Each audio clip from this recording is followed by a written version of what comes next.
In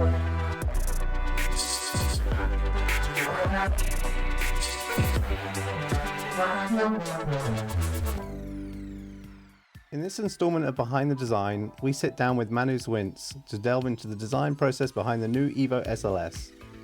We uncover the updates and explore how these changes translate to real-world performance. Whether you're a freerider looking to boost higher, dip into loops, or simply enjoy an incredibly versatile kite, this is your deep dive into the engineering and vision behind one of Duotone's most popular models. Hi Manu, so let's talk about the Evo SLS. Explain to us who this kite is designed for and where it sits in the Duotone range.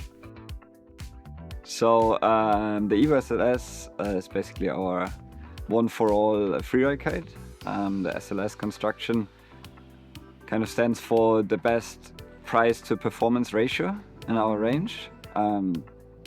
So for everyone who is already kiting and wants to push his limits a little bit more, like for bigger jumps, maybe wants to get into kite loops, or just looking for a higher performance kite, the Evo SLS is the kite to go to.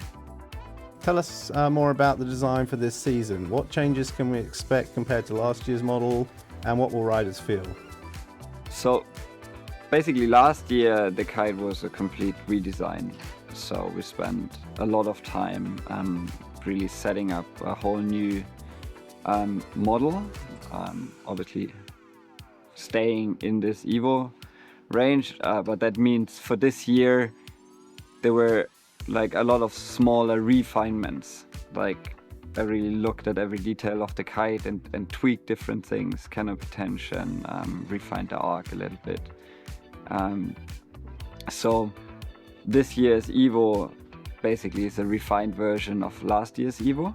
I think the biggest visible change is the new bridle. There were some complaints, I would say, about last year's Evo, that when you were really overpowered and really sheeted out, you kind of lost the feeling of the kite a little bit. And now with this new bridle that's a little bit longer, it gives you a little bit longer bar stroke. So you have more control, even fully sheeted out and depowered, and then the bar stroke to power on your kite is a little bit longer.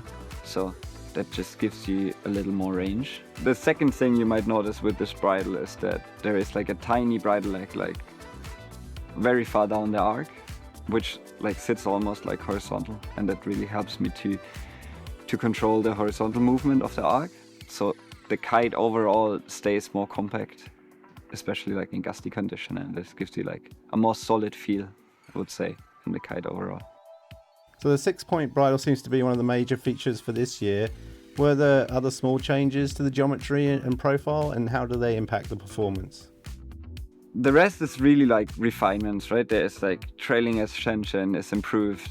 There are different batten sizes on different kite sizes now, and that really helped me to reduce tip flutter. So when you get into looping, the kite is way more stable now in the tip area. But then there are also some other small refinements in the arc and in the sweep angle, which just overall led to a more solid and better feeling kite. Were there any material changes for this year? Yeah, so material-wise, we upgraded the trailing edge material. So for the trailing edge, there's a little bit heavier material to reduce the wear when the kite mainly sits on the beach and flutters. We used the Mod 3S there. This is a material we actually adopted from our wing department. So they used it successfully for the last 2 years, I think. Proven to be very, very durable. So we now taking this into the kite line as well. Have there been any changes to construction or manufacturing details? One thing we changed for all of our kites for this season is the batten pockets.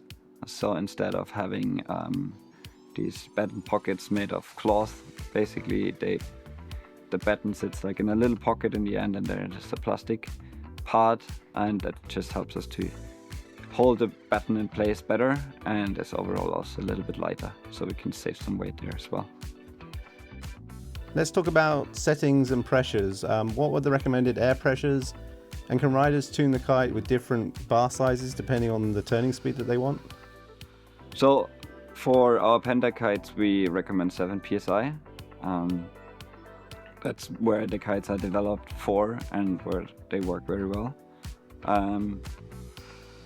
In terms of tuning, obviously you have the back pigtail tuning, where you can choose for a little bit heavier bar and a little bit slower turning kite, or a little bit lighter bar and a little bit faster kite.